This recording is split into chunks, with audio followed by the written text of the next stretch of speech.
Welcome to A Live. I'm Andrew Volpe, and I'm here today with Kai Mildenberger. Kai, it's great to see you. Hi, Andrew. How are you? Good. I'm just as good as I was 5 minutes ago when we see each other all the time. Yes, next door to each other. Yeah. It's kind of... One of my favorite things to talk with Kai about is AI. That is your jam, both personally and professionally, it seems. And I'm curious, what is it about AI and marketing? How did you end up at marketing? Well, whenever you have vast amounts of data and you can really do something with it, which is what computers should really be good about, then it should be an enabler to do things that are really, really tough to do at scale, like one-on-one conversations. Right. Isn't that what, advertising and communication should be all about, like this word-of-mouth component. Like sitting around a campfire back in tribal times, a guy from the neighboring village comes over and says, I put these two sticks together and look what I can do with it now. Like, you believe them, you know them, they're a trusted entity, there's an authenticity, there's a trust to it. And, with mass advertising, we kind of had to do other things because we weren't really able to find the exact cohort we wanted to talk to and have that sort of one-on-one conversation with. And computers maybe are exactly the way to get us to that point again. So advertising, once it sort of came into its own, became about how can I get the biggest, loudest message out to as many people as possible at the same time. But in truth, what still, regardless of how loud or how often those messages are coming out, what drives people's behavior more than anything is still word of mouth. It's just that brands never had access to those word-of-mouth conversations, the campfire conversations that took place between people until social media, right? Exactly. Suddenly everyone's chatting on the internet constantly. The amount of data that's being aggregated in these social networks is fantastical. I mean, people are sharing freely and willingly. You don't get at that information by taking tiny little subsample that fills out a Nielsen survey. Right. No, they're doing this. They're sharing with their friends, with their neighbors, with the world. So we're generating an incredible amount of data. Now, wouldn't it be great if we could use that data to really identify cohorts, like really find targets, hyper-target, find these cohorts, and then wouldn't it be great within these cohorts find the influential speakers in those cohorts and then have them deliver and cooperate with the brands if they're a good fit directly into that. But the problem is that there's such an ungodly amount of data that, I mean, there's no way human beings could ever possibly sift through all the data and process, okay, this looks like people are saying this and this person likes this, and there's just too much data. Yeah, we would need a couple more planets with populations of a couple of billion people to sift through that. Clearly not very feasible. But AI is a really, really interesting field. I mean, AI is as old as the idea for computing machinery. It's been around as long as we've been dreaming about these things. And we started building these multi-use, these Turing-complete sort of devices. Building these devices back in, ENIAC was a great first attempt at building a machine that is fully programmable. It was like World War II? That's World War II. I mean, the ENIAC was built because people thought it was a great idea to figure out where a warhead might come down once it, is launched up. Ballistics. That is a good reason to develop anything. Really hard to do, like lots of math involved. Right. But the idea for AI, and AI came kind of into its own, like late 50s until the mid 70s. That was the first golden age where algebra problem, text problems were solvable by computers. So big step forward. But then the ambitions grew really, really high, and the hardware just wasn't there. Right. Not the hardware, not the math, not the programming. The hardware couldn't keep up with not even close. The demands. And then by processing power is processing power, and alongside with it, all of the the smarts and how we come up, how we train computers and how we program computers. Right, because there's a limiting factor there. How much time can human beings spend teaching computers or programming computers? Right. There's a limited amount of time. And it's tough to do this in a sort of way of where you're saying, if this happens, then do this, and then do this calculation. If you're then, very, right. very limited to what you can. Because it's not scalable. However many if-then statements you give it. Yeah, and we've gotten better, so there's great technology for that, but it hasn't gotten to a point. So by the end of like the 90s, a lot of people thought AI is a failed endeavor. Right. There wasn't just not enough progress, not enough breakthroughs to see through. And then something really, really exciting happened just in the last couple of years. There was an incredible demand for one piece of processing, and that's graphics cards. And that's, for gaming. Gamers. Yeah. Gamers had an insatiable appetite for processing power because, gaming, like fully immersive gaming in a tiny little window that you project a three-dimensional world at you, only takes you that far. Bigger screen, better. Right. More frame rate, better. Like 3 screens, better. So the hardware industry, really kicked up its speed there.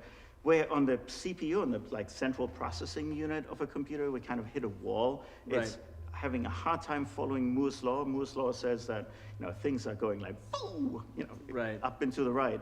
It kind of has dimmed. CPUs have sort of been petering out in their growth. Physics has been started, being limiting. So this graphics card, this push for better graphics cards led to an incredible explosion. All of processing power.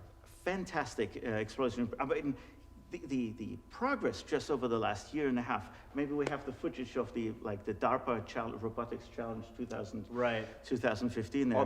Right. So we have a lot of footage of robots falling over, and this sort of goes to show how, and this is very recent, how easy it is to laugh at robots when they fail at being human, and they also with chat bots just getting things wrong.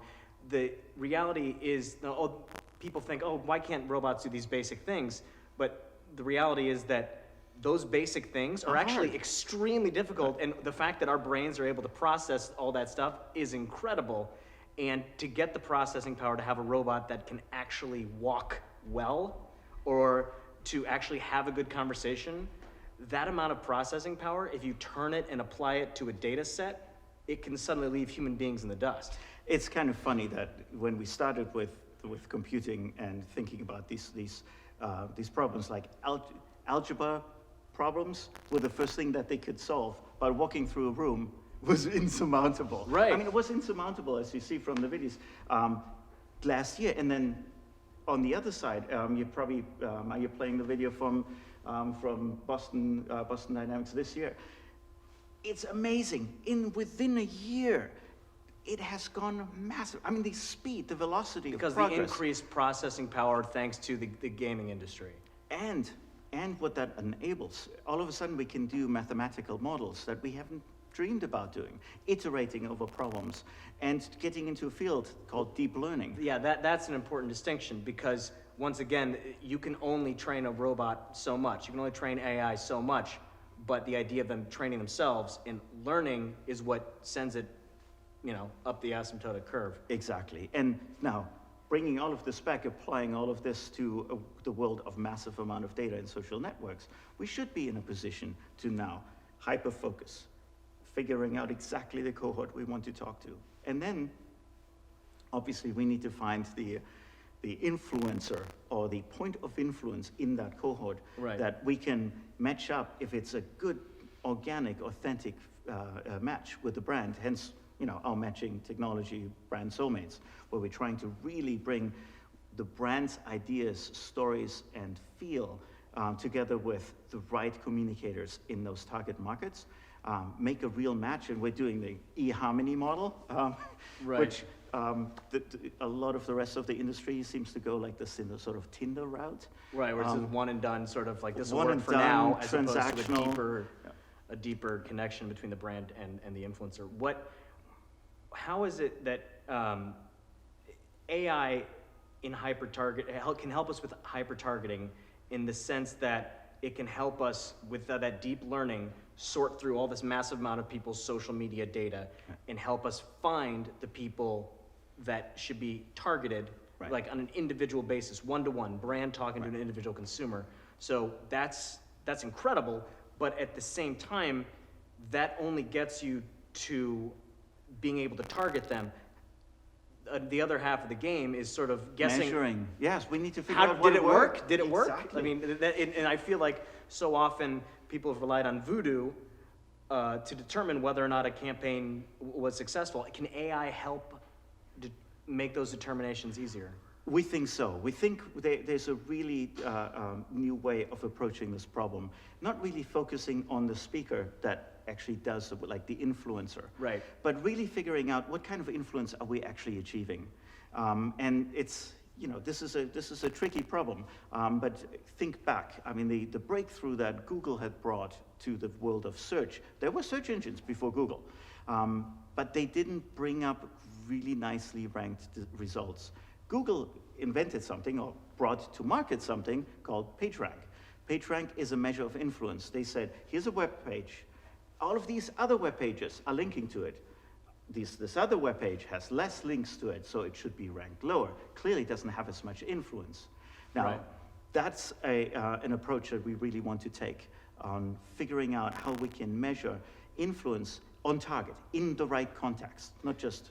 But the great thing, it seems to me, about deep learning is that every time you decide, okay, here is the real litmus, here's the indicator of a stat that correlates to influence. We know, okay, the page ranking. That's something that people, once they find out what you're doing, they try to game it. And so these deep learning bots, the AI could adjust. You need to keep iterating, right? You need to keep, it's an arms race out there. Wherever there is a system that you can game, people will try to game it. If there's money at stake, which in advertising, there's always going to be money at stake, people will try to game it. But that's why you need a combination of keeping these models up to date, and in order to do that, you need a baseline. Where our initiatives around the earned media value index, my goodness gracious, the EMV, gives us a baseline that roots us in reality for measuring what the base values are, and then building the model of measuring the influence on target. It's much harder to game a system where you measure the influence that is targeted in the right context. Because you can't just throw something in left field. So, I mean, it seems like... And inflate your numbers. It seems like AIs could help us hyper-target to actually find the right consumers, and then in ways that we could never have dreamed of before, to get into those campfire conversations. And then also be able to give us the truth, not spun, measure it. Measure whether or not it worked. For you personally, what consumer application of AIs or bots, or even robots, are you most excited about? I think we're at a really, really unique time, because I think we're breaking the old paradigm. The old paradigm is like, there's a computer terminal, there's a form, you fill in a couple of fields, you hit a button, it does something. That is not how you and I are communicating right now. No, that's a monologue. That's not a dialogue. Exactly. I mean, dialogue, and now we have chatbots, right? We're just at the very, very dawn of AI being able to respond and talk back to you. And human conversations are extremely complex. Yes. All the nuances. I mean, a lot of people struggle with those conversations, and the amount, I think we take for granted how difficult that sort of organic play in a conversation is. Yeah, we could jump context, and you will immediately follow me on jumping a context. A chatbot that's really, really, really hard to do. So this whole semantic technology field has been working fantastically well now in a semantically bounded space, where here's a vertical, there's a kind of a standard vocabulary, we can train the system up, and it really understands you. The moment you throw something in from left field, it's like, the proverbial squirrel, everything is completely off track. Well, I think the applications for AI are extremely exciting, and I love talking to you about it, because you're so enthusiastic about it, and you bring so much to the conversation.